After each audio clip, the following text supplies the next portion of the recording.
কোটা আন্দোলন ঘিরে সহিংসতায় নিহতদের স্মরণে আজ দেশব্যাপী পালন করা হচ্ছে একদিনের শোক।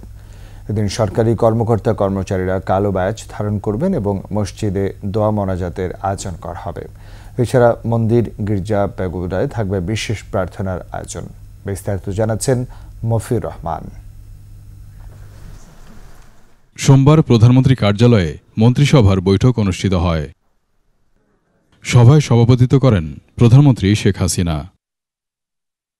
পরে সচিবালয়ে সংবাদ সম্মেলন করে বৈঠকে সিদ্ধান্ত জানান মন্ত্রিপরিষদ সচিব মোহাম্মদ মাহবুব হোসেন। কোটা আন্দোলন নিয়ে হতাহত ঘটনায় যারা নিহত হয়েছেন তাদের জন্য একটি শোক প্রস্তাব গ্রহণ করেছেন। আগামীকাল দেশব্যাপী শোক পালন করা হবে এবং সেই শোক পালন অংশ হিসাবে কালো ব্যাজ ধারণ করা হবে এবং মসজিদে দোয়া, মন্দির, গির্জা, প্যাগোডায় প্রার্থনা করা হবে।